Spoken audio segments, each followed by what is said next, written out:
ठीक है, इससे पहले कि मैं आपसे पूछूं, ज़रा आप लोगों से मैं थोड़ा सा पूछना चाहूँगी कि आप इसको देखते हैं और आपके पास कितने केसेस आते होंगे इस हवाले से।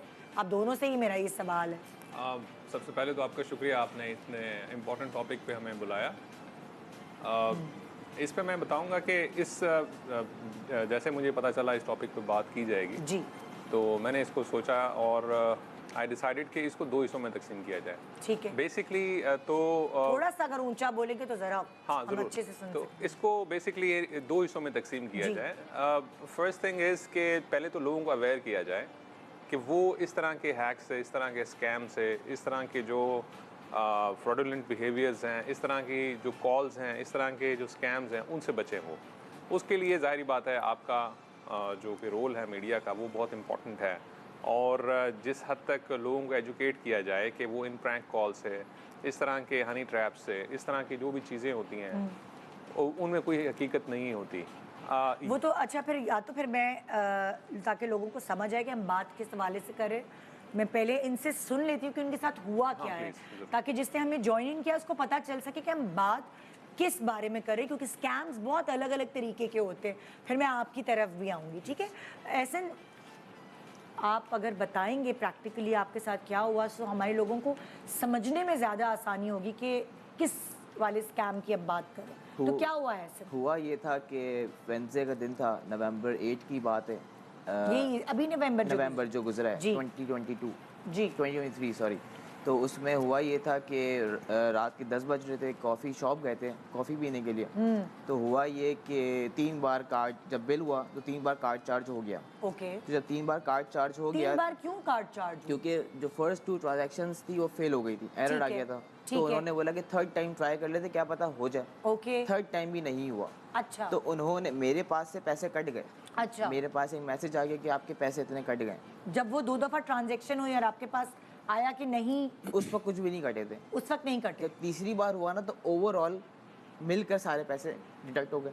यानी 1 2 3 3 ट्रांजैक्शंस हो गई। 3 ट्रांजैक्शंस हो गई। ओके। ठीक है, जब 3 ट्रांजैक्शंस हो गई तो मेरे पास टेक्स्ट आया, उन्होंने बोला फोर्थ टाइम करना है। तो मैंने बोला मेरे पास तो पैसे कट गए, तो वापस करने का कोई फ़ायदा नहीं है।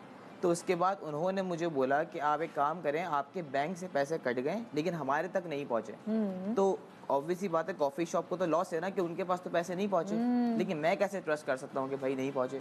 उन्होंने उसी वक्त ब्रांच या फिर किसी को कॉल की थी, उन्होंने बोला कि ना इसके पैसे रिवर्स हो जाएंगे। अच्छा। ठीक है, ये बात हुई। तो उन्होंने मुझे बोला कि भाई अगले दिन आप हेल्पलाइन पे कॉल करो और आपके पैसे रिवर्स हो जाएंगे। अच्छा। ठीक है, फिर अगला दिन हुआ क्योंकि रात के 11 बज गए थे होते होते जी। तो अगले दिन मैंने दोपहर या शाम में कॉल की हेल्पलाइन को। हाँ। ठीक है, उन्होंने मुझे बोला कि ये ज़रूर आपके पैसे बैंक ने कट किए हैं लेकिन वो आपको एक दिन बाद रिवर्स हो जाएंगे, अगले दिन सुबह 11 बजे। अच्छा। तो मैं श्योर था कि अगले दिन रिवर्स हो जाएंगे। हाँ। तो फिर उसके बाद सुबह 11 बजे मैं ऑफिस में था तो मुझे कॉल आती है एक नंबर से जो कि हेल्पलाइन का ही नंबर था। तो मुझे कहते हैं सर आपके पैसे रिवर्स हो गए।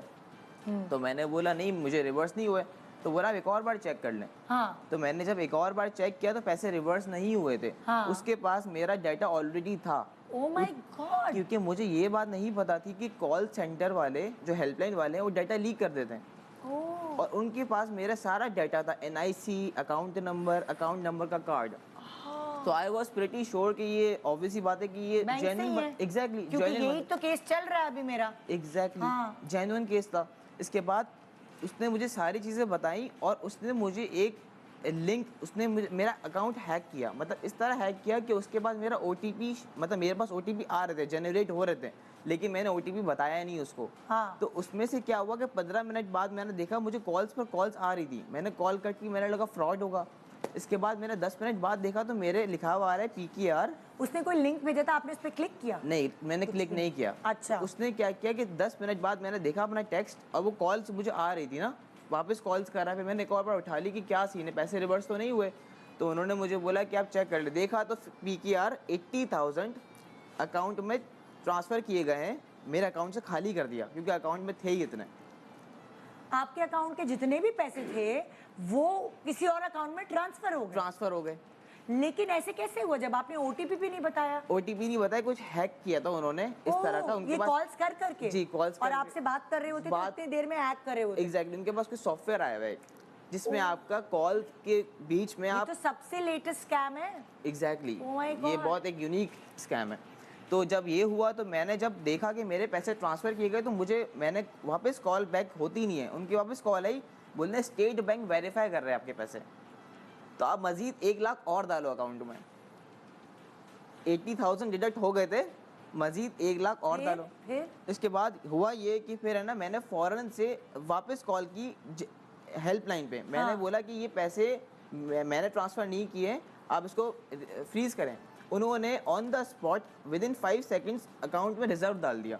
मतलब वो पैसे वहाँ तक पहुँचेंगे नहीं, बीच में रहेंगे, वो विड्रॉ नहीं कर सकते जहाँ पहुँचे। ओह गुड, शुक्र है कि आप इतने इंटेलिजेंट है कि आपने ये स्टेप लिया। एग्जैक्टली वरना हेल्पलाइन भी बहुत देर से फोन बहुत उठाती देर से है। फ़ोन उठाते हैं, और टी पिन जनरेट ऑलरेडी था मेरा। ओह। इसके बाद हुआ ये कि जब मैं देखा तो मेरे अकाउंट में रिजर्व लगा हुआ था। तो फिर है ना, इसके बाद मुझे ना शाम में, और जहाँ पैसे गए ना वो अकाउंट सेम बैंक का ही था, oh same bank to bank था, तो इसलिए रिजर्व बहुत इजीली लग गया। तो मतलब शाम में मुझे जहाँ पैसे गए थे, वो एक मुल्तान में पैसे गए थे, तो उनकी मुझे कॉल आती है कि आपने मेरे साथ बहुत गलत किया। मैंने बोला मैंने क्या किया? आपने मेरी कंप्लेन कर दी। अब ऑब्वियसली बात है, जो बीच का स्कैमर था वो अपने अकाउंट में पैसे तो नहीं डलवाएगा, उसने किसी थर्ड पर्सन के पैसे, ऑब्वियसली बात है कोई पेमेंट उसको करनी थी अगेंस्ट एनीथिंग, तो उसने मुझसे पैसे लेके वहाँ ट्रांसफ़र कराए। तो वो जहाँ ट्रांसफर करने था उसका फोन आया कि आपकी वजह से मुझे पैसे नहीं मिले। पैसे नहीं मिले, मैं विड्रॉ नहीं कर सकती, वो लेट हो गई विड्रॉ करने में, क्योंकि ऑब्वियसली बात है अगर कोई आप, लड़की थी? जी खातून थी। ओह माय गॉड, और फिर मैं शॉक हो उस गया। लड़की को भी नहीं पता था कि ये बीच का स्कैमर एग्जैक्टली उसको भी शायद नहीं अंदाजा, लेकिन मेरा नंबर उसके पास कैसा है ये मुझे आइडिया नहीं है इस बात का। या अल्लाह, ये कितनी खिचड़ी है। मतलब इससे तो कोई भी नहीं बच सकता। एग्जैक्ट कोई भी नहीं बच सकता, क्योंकि ये इस तरह के स्कैम फिर आपके पास पैसे वापस आए कि नहीं? अभी तक रिजर्व ही लगा हुआ है, अभी तक कहानी सॉल्व नहीं हुई, केस चल रहा है। केस चल रहा है, बैंक के पास पैसे पड़े हुए हैं। लेकिन आपके दिल को ये सुकून होगा कि कोई जो मेरा नहीं वो तेरा भी नहीं।